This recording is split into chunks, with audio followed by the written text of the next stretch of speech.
여러분 안녕하십니까. 자동차 마케터의 시선의 이순남입니다. 자율주행 기술 개발을 추진해오던 글로벌 자동차 업체, IT 기업 그리고 스타트업들이 코로나 사태 이후 새로운 변화를 맞고 있습니다. 자율주행 레벨 4단계의 로보택시는 한정된 지역이기는 하지만 이제 유료 서비스 시대가 본격적으로 시작되었습니다. 웨이모는 작년부터 애리조나주에서 실시하고 있고 중국의 바이두는 올해 5월부터 중국 북경에서 유료 무인 운전 서비스를 개시했습니다. 창조적 파괴가 일어나고 있는 자동차 분야에서 구글을 제외한 미국이 거대 테크 4개사 중 아마존닷컴이 전기차와 자율주행차 기술 부분에서 가장 적극적으로 참여하고 있습니다. 반면 기존 자동차 업체 중에는 GM과 포드에 크게 뒤처져 있는 토요타가 반격의 전략을 수립하여 실행하고 있습니다. 오늘은 자율주행 기술 개발 업체들이 최근 동향을 포함하여 먼저 토요타의 자율주행차 개발 전략을 분석하려고 합니다. 최근 동향 분석에는 가이드하우스 인사이트 평가 내용과 캘리포니아주 차량관리국이 매년 2월에 발표하는 자율운전 공두시험 결과 보고서를 활용했습니다. 가이드하우스 인사이트의 평가는 기술, 비전, 시장 투입 전략, 프로덕트, 파트너십의 요소를 평가하여 스트래티지와 엑스큐션으로 나누어 스코링을 하고 있습니다. 이 조사기관이 평가에 대해서는 이견이 많고 특히 실제 기술을 반영하지 못한다는 평가도 있지만 트렌드 정도는 참고할 만한 하지 않을까 생각했습니다. 평가 점수에 따라 75점 이상이면 리더스로 분류되고 50에서 75.4이면 컨텐더스로 분류됩니다. 18년부터 올해까지의 조사 결과에서 몇 가지 눈에 띄는 대목이 있습니다. 리더스 자리는 웨이모와 GM이 크루즈 그리고 포드의 아르고.AI가 연속하여 지키고 있는 가운데 20년 평가에서는 바이두가 21년 평가에서는 반도체 업체 엔비디아가 새로 들어왔습니다. 작년까지 폭스바겐, 토요타, 벤츠, BMW 등 기존 글로벌 자동차 업체들이 컨텐더스로 평가되었으나 올해 평가 결과에는 이들 업체의 이름이 사라졌습니다. 그 자리에 자율운전 벤처 기업들이 대신하고 있습니다. 아마존이 인수한 죽스, 현대와 앱티브가 공동으로 설립한 모셔널, 모빌아이 그리고 얀덱스는 컨텐더스의 자리를 유지하고 있습니다. 반면 우버 자율주행 기술 부분을 인수한 오로라와 미국의 뉴로 그리고 중국의 오토엑스 가 새로 이름을 올렸습니다. 논란이 되고 있는 애플과 테슬라에 대한 평가에는 말이 많습니다. 애플은 19년 6월 벤처기업 드라이브 AI를 인수하면서 캘리포니아에서 공도 테스트도 열심히 추진하고 있는데 20년 평가부터는 아예 제어되었습니다. 테슬라는 캘리포니아 공도 테스트 대신 오토파일로트를 탑재한 차를 통하여 엄청난 실차 테스트 결과를 축적하여 왔는데도 매년 평가 결과에서는 꼴찌였습니다. 그나마 21년에는 최하의 수준인 팔로워스로 평가되었습니다. 테슬라와 애플 팬들이 이 자리를 보시면 또 매우 흥분하실 것 같습니다. 그래서 저는 캘리포니아주 차량관리국 DMV가 매년 2월에 발표하는 자율운전 공두시험 결과 보고서를 더 높게 평가하고 있는 편입니다. DMV 보고서는 캘리포니아주에서 자율운전 공두시험을 실시하는 업체들이 의무적으로 제출하는 시험 결과 보고서를 종합한 것이라고 할 수 있습니다. 올해 발표된 보고서에는 코로나 등의 영향으로 공두시험에 참여한 업체 수는 작년보다 적은 29개 업체였습니다. 자율주행 중 디스인게이지먼트 이탈이라고 합니다. 즉 운전자 개입 없이 자율주행 기능으로 계속 주행한 거리는 전년보다 증가되고 있어 기술력이 계속 향상되고 있음을 짐작할 수 있습니다. 첫 번째 특징은 3, 4년 전부터 선두 싸움을 치열하게 펼치고 있는 웨이모와 GM이 크루저의 자율주행 계속 평균 거리가 작년도에 비해 2배 이상 늘어난 45,000km를 달성하고 있습니다. 이 숫자는 미국 대륙을 횡단하여 LA와 뉴욕 간을 약 5번 왕복할 수 있는 거리에 상당합니다. 자율주행 계속 평균 거리에서 상위 10개사 중 반수인 5개사가 중국 기업입니다. 3위인 오토엑스, 4위 포니AI, 그리고 7위 디디, 9위에 딥루트 AI가 있습니다. 올해 발표된 자료에는 작년 보고서에서 웨이모를 제치고 1위였던 바이두의 시험 결과는 없습니다. 바이두는 코로나로 인하여 공도 테스트의 중심을 캘리포니아에서 중국으로 옮겼습니다. 중국으로의 핵심 반도체 수출을 규제하려는 미국 정부의 전략적 압박은 이들 중국의 스타트업들의 미래에 부정적인 영향을 미치지 않을까 예상됩니다. 세 번째는 GM이 크루즈와 포드의 아르고 AI를 제휴한 기존 글로벌 자동차 업체들의 부진이 눈에 띕니다. 자동차 메이커 중 자율주행 계속 평균거리에서 가장 긴 업체는 닛산입니다. 그러나 닛산이 자율주행 계속 평균거리는 약 160km로 웨이모의 300분의 1 정도밖에 안 됩니다. 벤츠가 총 주행거리를 전년 대비 대폭 증대하고 있지만 자율주행 계속 평균거리는 41km밖에 안 되고 토요타의 경우는 4km 정도로 매우 초라한 실정입니다. 이러한 평가 결과는 앞에서 설명했던 가이드하우스 인사이트의 21년 평가 랭킹의 결과와 매우 비슷함을 알 수 있습니다. 이런 비참한 실적의 배경에는 크게 두 가지 정도의 이유가 있다고 보입니다. 글로벌 자동차 업체들은 지금 레벨 2, 3의 자율운전 기능을 탑재한 차량 개발에 힘을 쏟고 있습니다. 미국의 경우 목적지까지 이동하는 경우 대부분이 고속도로를 이용하게 됩니다. 레벨 2, 3 정도면 고속도로에서의 운전을 차량에 어느 정도 맡길 수 있습니다. 그것만으로도 운전자의 부담 경감이 되기 때문에 레벨 2, 3 정도면 충분히 상품 가치를 제공할 수 있다고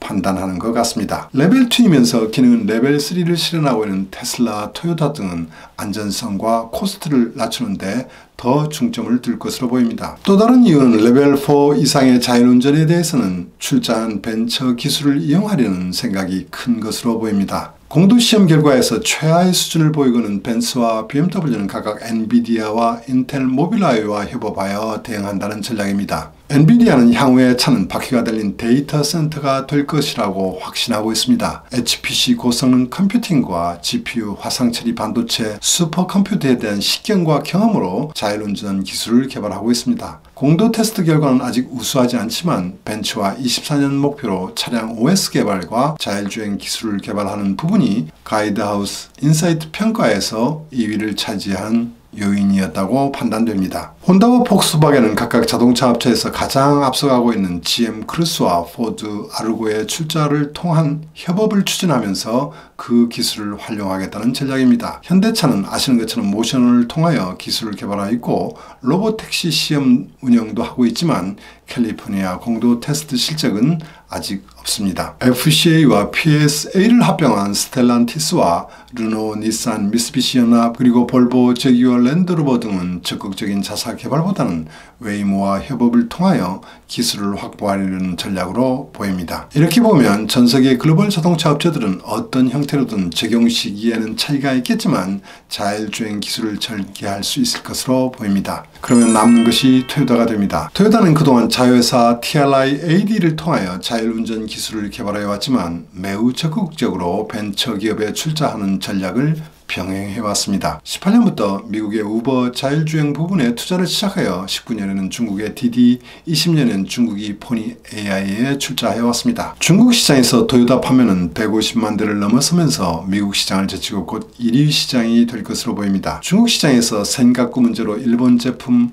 불매운동을 경험했던 토요타는 계속되는 미중 분쟁에 대비하여 중국이 벤처에도 투자를 강화하는 신중한 전략을 취하고 있습니다. 20년 1월 토요타 아키오 사장은 CES에서 오픈시티, 좀 쉽게 말하면 셀프 드라이빙 시티라는 전략을 발표했습니다. 토요타가 방직기 만드는 회사에서 자동차 메이커로 변신한 것처럼 토요타는 자동차 회사에서 모빌리티 이상을 추구하는 회사로 변모하겠다는 의지를 명확히 했습니다. 오픈시티란 이름에는 배를 짜는 것처럼 조화를 이루어내는 도시로 도시 곳곳에 설치되어 있는 센서가 서로 대화를 한다는 발상으로 전개하고 있습니다. 이 도시는 후지산 기슭의 75평방미터 부지에 건설되고 있습니다. 완성 예상도에 의하면 선진적인 미래 도시로 건물과 스마트홈이 있습니다. 스마트홈 내부에는 쓰레기를 자동으로 버린다든지 냉장고 안에 비어있는 것을 자동으로 보충한다든지 등의 다양한 자동 서비스가 제공된다고 합니다. 지상에는 도로가 세 가지 섹션으로 나누어집니다. 하나는 보행자용, 두 번째는 자전거 같은 속도가 느린 탈 것을 위한 도로, 세 번째는 자율주행차 용도입니다. 많은 자율주행차가 도로를 주행하면서 이동형 점포로서의 기능도 하고 화물을 배달하기도 하고 주민들의 이동수단 역할도 하게 됩니다. 이 도시는 수소사회 실현을 위하여 수소를 주 에너지원으로 사용하게 됩니다. 토요타는 치밀하게 수소연료전차 기술을 이 거대한 전략에 접목하고 있습니다. 토요타는 이러한 비전하에 차세대 모빌리티 기술을 실현한 새로운 조직을 만들었습니다. 우븐 플래닛 그룹은 지금까지 TRI-AD가 추진해오던 사업을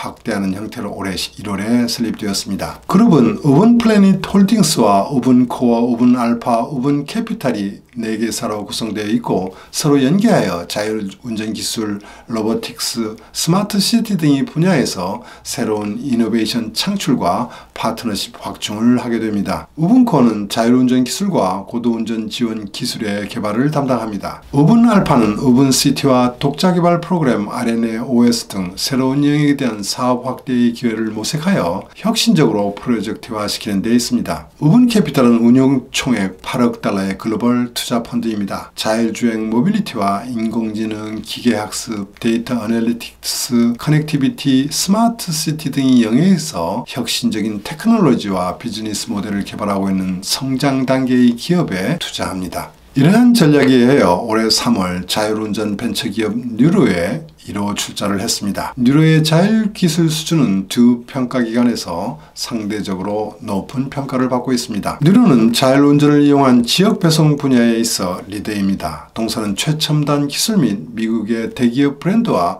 강고한 파트너십에 의해 일상의 쇼핑 체험을 보다 안전하고 효율적인 형태로 아주 혁신적인 것으로 변경시키려고 하고 있습니다. 그리고 4월에는 코로나로 경영난에 허덕이던 리프트의 자율운전 부분 레벨 5를 5억 5천만 달러에 인수하기로 합의했습니다. 이 인수로 우븐플래닛과 공동으로 개발 추진하는 TRI, 리프트의 레벨 5 각각의 연구자와 소프트웨어 엔지니어 1200명이 모이게 됩니다. 엔지니어, 연구자, 모빌리티 서비스의 전문 지식을 갖고 있는 전문가들로 구성된 글로벌 팀을 형성하게 된 것입니다. 센싱, 컴퓨팅, 소프트웨어 자산에 더해 자율운전 시스템 개발에 필요한 전략적 능력을 강하게 되었습니다. 이렇게 하여 토요타가 그리는 전략적 큰 그림은 보다 뚜렷한 형태를 가지게 되었다고 평가할 수 있습니다. 토요타의 전기차 개발도 뒤처져 있다고 평가되고 있습니다만 자율주행 기술도 비슷한 상황입니다. 글로벌 자동차 선두업체답게 안전성을 중시하고 원가를 절감하여 수익성을 확보하기까지는 아직 시간이 있다고 판단하는 듯합니다. 토요타에는 과제도 있는 것으로 보입니다. 토요타도 기존 자동차 업체들이 공통적으로 갖고 있는 과제처럼 소프트웨어 마인드가 약한 편입니다. 토요타는 19년에 개발했던 전자 아키텍처를 23년 새롭게 하는 목표입니다. 도메인형에서 존형으로 테슬라처럼 바꾸고 싶지만 이 계획은 도메인형을 유지하면서 존형을 일부 채용하는 방향으로 검토하고 있다고 합니다. 하드웨어가 주역이던 자동차 업체에서 소프트 중시의 개발 체제로의 전환에는 사내의 반발도 있어 하루아침에 변환되지 못하고 있습니다. 경쟁사인 폭스바겐은 ID3, ID4 개발할 때 주요 소프트의 내재화를 목표로 하였지만 개발의 혼선으로 양산 시기가 늦어졌던 일이 있습니다. 또 하나의 과제는 소프트 기술자의 채용입니다. 최근 소프트 기술자의 채용을 강화해 왔지만 급하다 보니 능력이 부족한 사람들도 급하게 채용되고 있다는 불안의 목소리도 흘러나오고 있다고 합니다. 토요타는 내부에 도조, 도장이라 부르는 육성 시스템 등을 준비하고 있지만 육성에는 시간이 걸릴 것으로 보입니다. 현대차, 기아에서도 예외는 아닐 것입니다. 100년 만에 찾아오는 자동차 대변혁기에 기존 업체들의 변화에는 고통이 따르고 있습니다. 슬기롭게 극복한 업체들만이 새로운 시대의 주역이 될 것입니다. 오늘은 여기까지 하겠습니다. 들어주셔서 감사합니다.